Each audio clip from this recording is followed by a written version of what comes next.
Level 1. The new hire. You are 21 years old. You show up before sunrise with steel-toed boots that are too clean and a lunchbox your mother packed because she still thinks this is temporary. You tell everyone you are only doing this for a year, just long enough to pay off the truck, just long enough to save money, just long enough to get ahead. That is what everyone says. The safety instructor has heard it before. He stands in front of a room full of new hires and talks about roof falls, methane, pinch points, dust, and conveyor belts that do not care how young you are. You sign forms, you watch videos, you learn where the emergency breathing device sits on your belt. You learn how to check your cap lamp. You learn the difference between normal dark and mind dark. Normal dark still has a sky somewhere above it. Mind dark does not. On your first day underground, the elevator drops and your stomach rises. Men call it the cage. That feels funny until the gate closes. Then it feels accurate. The light from the surface disappears above you. The air changes. Cooler, wet, metallic, like stone, diesel, and something old. When the cage stops, you step out into a tunnel barely taller than a room and realize the mountain is not above you, it is around you.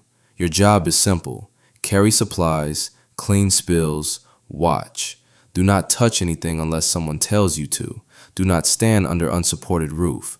Do not walk behind moving equipment. Do not put your hands where steel meets steel. You nod like you understand. You do not understand. Not yet.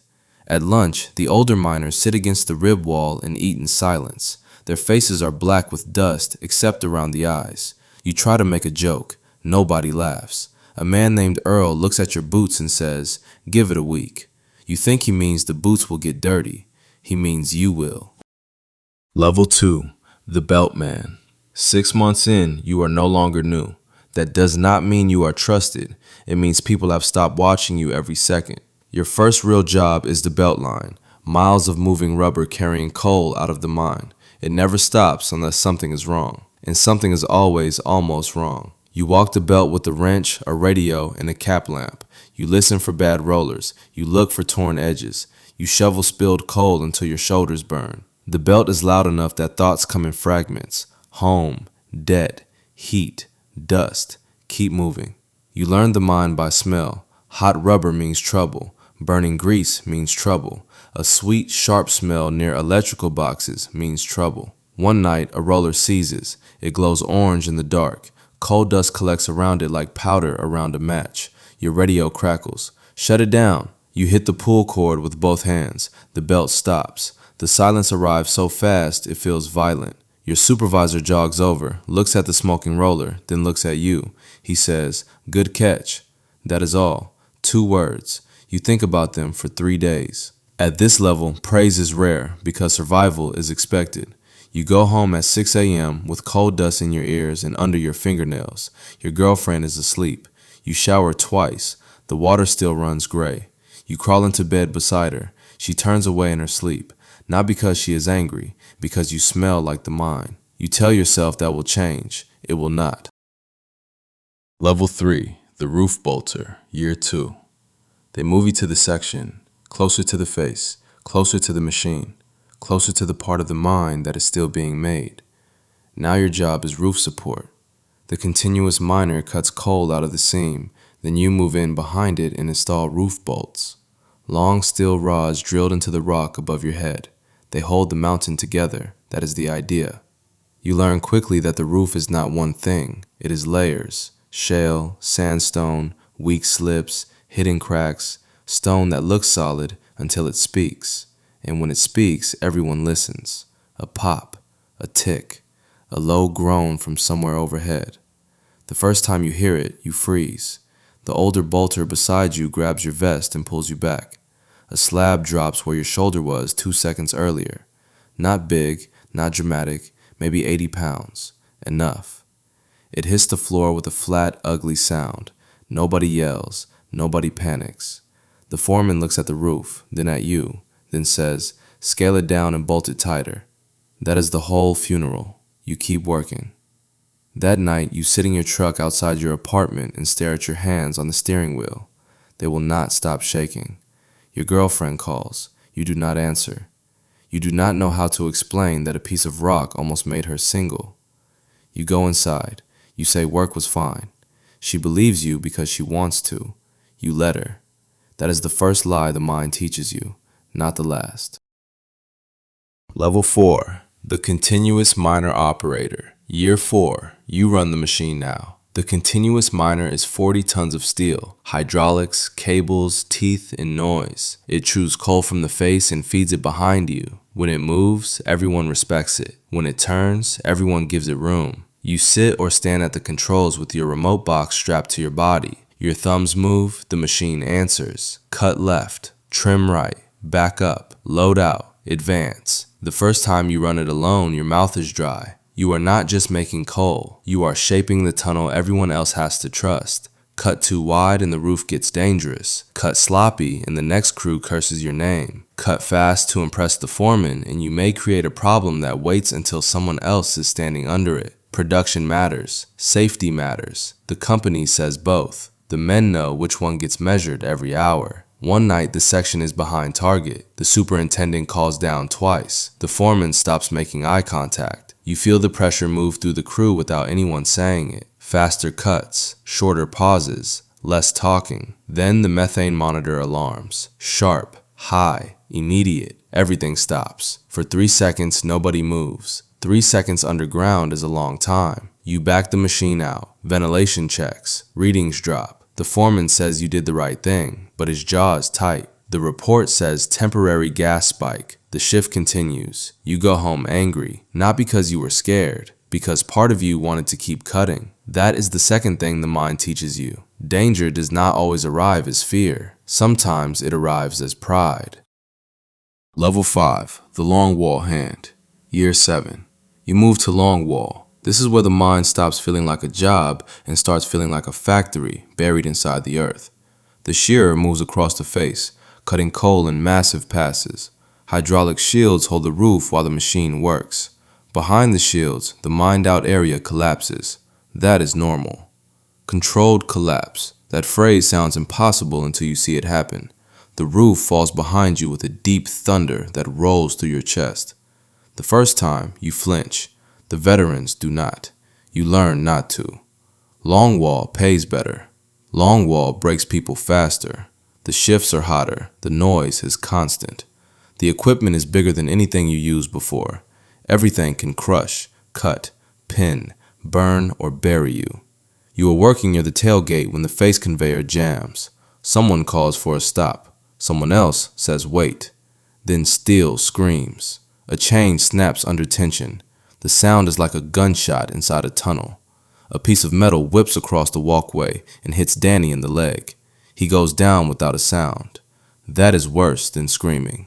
You and 2 others drag him clear. Blood darkens his pants. His face turns gray.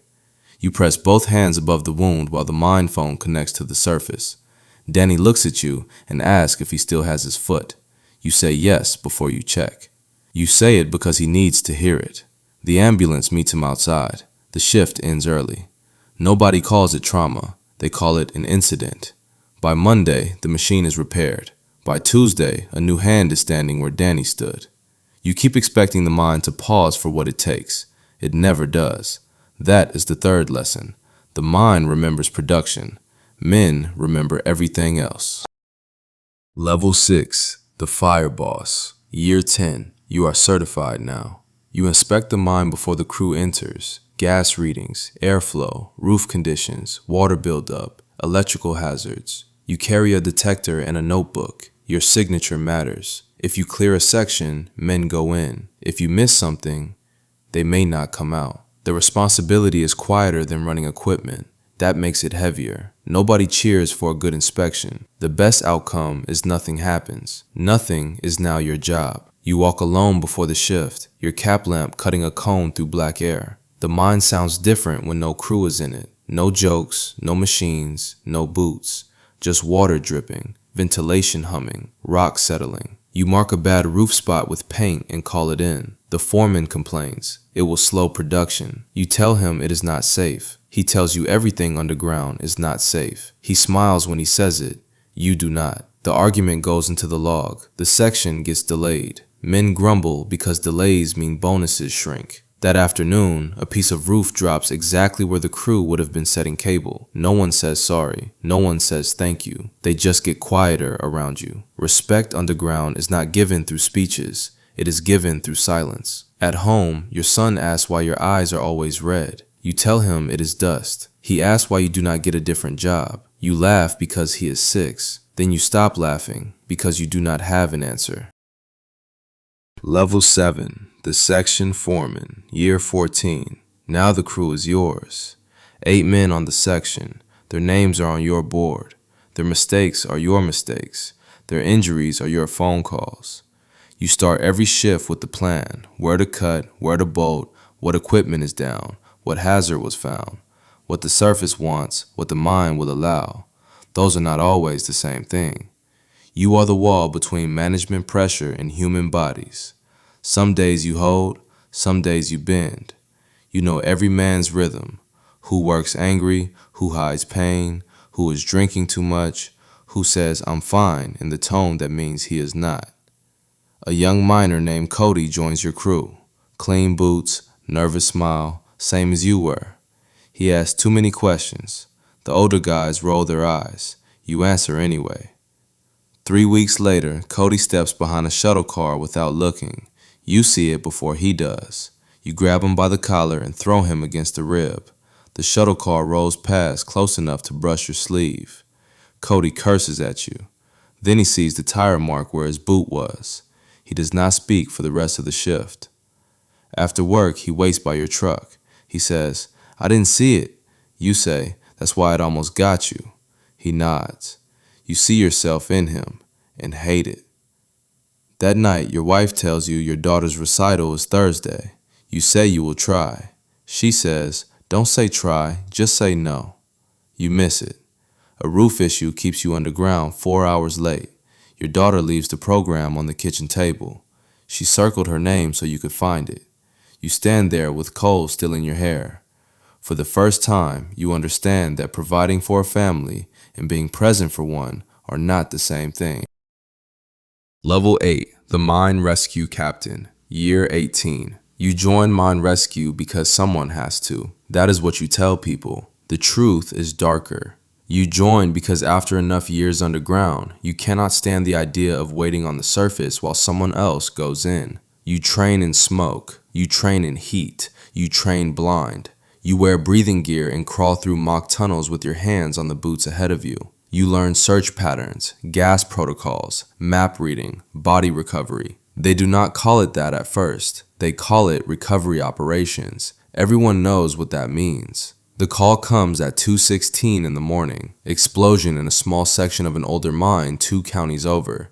Unknown number trapped. Your wife wakes when you sit up. She does not ask where. She knows. At the site, families stand behind tape with blankets around their shoulders. They look at you like you are Hope wearing a helmet. You hate that look. Hope is too heavy to carry underground. Your team goes in. The air is bad. Visibility worse. The mine is damaged in ways maps cannot explain. You find the first miner alive behind a stopping wall, coughing, burned, terrified. He grabs your glove and will not let go. You get him out. The families cheer. Then you go back in. The second trip is quieter. You find 2 more, not alive. One of them has a lunch pail beside him. Inside is a sandwich wrapped in foil and a note from his kid. You do not read it. You do not need to. On the surface, a woman collapses before anyone tells her. Somehow, she knows. That night, the news calls you heroes. You sit in the shower until the hot water dies. You do not feel like a hero. You feel like a man who knows exactly how small a helmet light is against the dark. Level 9, the superintendent, year 25. You do not work with your hands much anymore. That should feel like success. It does not. Now you manage the whole operation. Production targets, safety audits, equipment budgets, union meetings, insurance calls, regulators, executives who visit in clean boots and ask why tonnage is down. You sit in meetings where men become numbers, lost time incidents, man hours, cost per ton, ventilation delays, maintenance overruns. You used to hate people who talk like this. Now you are one of them. You tell yourself you are different because you remember the section. You remember the roof sounds. You remember Danny's leg.